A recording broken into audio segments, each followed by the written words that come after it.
ഇന്ന് നമുക്ക് അവലുണ്ട ഉണ്ടാക്കിയാലോ? അതിനായിട്ട് ഞാൻ എടുത്തിരിക്കുന്നത് മട്ട അരിയുടെ അവലാണ്. ഇത് ഏകദേശം ഒരു 3 കപ്പോളം അവലുണ്ട്. ഇനി അവല് നമ്മൾക്ക് ഒന്ന് കുതിർത്തെടുക്കണം. അതിനായിട്ട് അതിൻ്റെ മേളിൽ വെള്ളം വരുന്നത് വരെ നമുക്ക് വെള്ളം ഒഴിച്ചു കൊടുക്കാം. ഇപ്പം ഞാൻ അതിൻ്റെ മേളിൽ വരുവോളം വെള്ളം ഒഴിച്ചു കൊടുത്തിട്ടുണ്ട്. കണ്ടോ, ഇതുപോലെ മേളിൽ വെള്ളം എത്തിയിട്ടുണ്ട്. ഇനി നമുക്കൊരു 2-3 മിനിറ്റ് അത് മൂടി വയ്ക്കാം. ഒരു 3 മിനിറ്റ് കഴിഞ്ഞിട്ടുണ്ട്. ഇപ്പോൾ അവലൊക്കെ നന്നായിട്ട് കുതിർന്നിട്ടുണ്ട്. ഇനി നമുക്ക് അത് വെള്ളം കളഞ്ഞ് ഒന്ന് അരിച്ച് എടുക്കാം. നമുക്ക് ഇനി നന്നായിട്ട് ആ വെള്ളം ഒന്ന് ഇതുപോലെ ഒന്ന് പിഴിഞ്ഞ് കളഞ്ഞ് നമുക്ക് വേറൊരു പാത്രത്തിലേക്ക് അവലിട്ട് കൊടുക്കാം. വെള്ളം ഒട്ടും ഉണ്ടാകാത്ത വിധത്തിൽ നമുക്ക് നന്നായിട്ടൊന്ന് പിഴിഞ്ഞൊക്കെ എടുക്കാം. ഇപ്പം ഞാൻ അവൽ മുഴുവൻ വേറൊരു പാത്രത്തിലേക്ക് മാറ്റിയിട്ടുണ്ട്. വെള്ളമൊക്കെയതിന് ശേഷം പോയിട്ടുണ്ട്. ഇനി അതവിടെ ഇരിക്കട്ടെ. ഇനി നമ്മൾക്ക് അതിനായിട്ടൊരു വറവലുണ്ടാക്കാം. അതിനായിട്ട് ഞാനൊരു ചീനച്ചട്ടി അടുപ്പയിൽ വെച്ചിട്ടുണ്ട്. ചട്ടി ഒന്ന് ചൂടായി വരുമ്പോൾ അതിലേക്ക് 2 ടേബിൾ സ്പൂണോളം എണ്ണ ഒഴിച്ചു കൊടുക്കാം. എണ്ണ ചൂടായി വരുമ്പോൾ അതിലേക്ക് 1 ടീസ്പൂണോളം കടുക് ഇട്ട് കൊടുക്കാം. അതോടൊപ്പം തന്നെ 1 ടീസ്പൂണോളം പരിപ്പും കൂടി ഇട്ട് കൊടുക്കാം.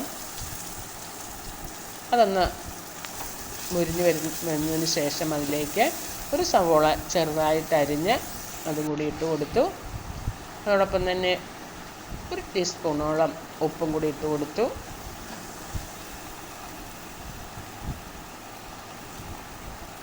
രണ്ട് തണ്ട് കറിവേപ്പില ഇട്ട് കൊടുത്തു.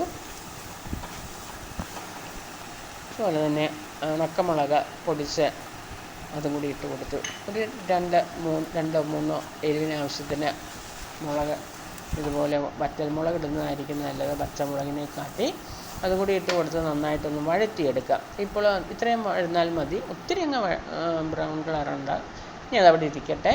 ഒന്ന് ആറിക്കഴിയുമ്പോൾ നമ്മൾ ആ കുതിർത്ത് വെച്ചിരിക്കുന്ന അവലിലേക്ക് നമ്മൾ മൂപ്പിച്ച് വെച്ചിരിക്കുന്ന സവോളയും ഒക്കെ കൂടി ഇട്ട് കൊടുക്കാം. അതിനുശേഷം 1 ടീസ്പൂണോളം ഉപ്പും കൂടി ഇട്ട് കൊടുത്തു. ഇനി കയ്യിൽ കുറച്ച് എണ്ണയൊക്കെ ഒന്ന് പുരട്ടി നമുക്ക് നന്നായിട്ടൊന്ന് എല്ലാം കൂടി ചേർത്ത് നന്നായിട്ടൊന്ന് കുഴച്ചെടുക്കാം. നമ്മളുടെ ആ വറവൽ എല്ലാ സ്ഥലത്തും ചെല്ലുന്ന വിധത്തിൽ നന്നായിട്ടൊന്ന് കുഴച്ച് എടുക്കാം. വേണമെങ്കിൽ കുറച്ച് തേങ്ങ ചുരണ്ടിയതും കൂടി ഇട്ട് കൊടുക്കാം. ഞാനിപ്പോൾ തേങ്ങ ചുരണ്ടിയത് ഇടുന്നില്ല. നന്നായിട്ട് ഞാൻ കുഴച്ചെടുത്തിട്ടുണ്ട്. ഇനി നമ്മൾക്കത് ഇതുപോലെ ചെറിയ ഉണ്ടകളാക്കി നമുക്കൊന്ന് ആവി കയറ്റിയെടുക്കണം. അതിനായിട്ട് ഇതുപോലെ ചെറിയ ഉണ്ടകളാക്കി നമുക്ക് ആവി കയറ്റുന്ന പാത്രത്തിലേക്ക് ഇതുപോലെ ഇട്ട് കൊടുക്കാം.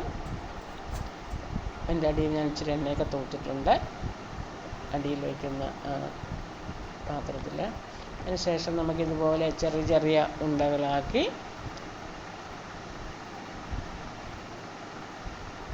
നമുക്കതിലേക്ക് വെച്ച് നമുക്ക് ആവി കയറ്റിയെടുക്കണം. അതിനായിട്ട് ഇപ്പം ഞാനെല്ലാം ഇതുപോലെ ഉരുട്ടിയെടുത്തിട്ടുണ്ട്. ഇനി നമുക്ക് അടച്ച് നമുക്ക് ആവി കയറ്റാനായിട്ട് വയ്ക്കാം. ഇപ്പം അത് ഒരു 5 മിനിറ്റോളം വെച്ചാൽ മതി. പെട്ടെന്ന് തന്നെ നമ്മൾക്കത് വെന്ത് കിട്ടുമല്ലോ. ഇപ്പോൾ അത് നന്നായിട്ട് വെന്തിട്ടുണ്ട്. ഞാൻ ഗ്യാസ് ഓഫ് ചെയ്തു. ഇത്രയേ ഉള്ളൂ, നമ്മളുടെ പണി കഴിഞ്ഞു. അങ്ങനെ വളരെ ടേസ്റ്റി ആയിട്ടുള്ള അവലുണ്ട റെഡി ആയിട്ടുണ്ട്. നമുക്ക് ചട്നി കൂട്ടിയോ അല്ലെങ്കിൽ ഇറച്ചിക്കറിയോ അല്ലെങ്കിൽ ഇതുപോലെ തക്കാളി ചട്നി കൂട്ടി കഴിക്കാം. വളരെ ടേസ്റ്റാണ്. എല്ലാവരും ഉണ്ടാക്കി നോക്കുക. Okay, bye bye.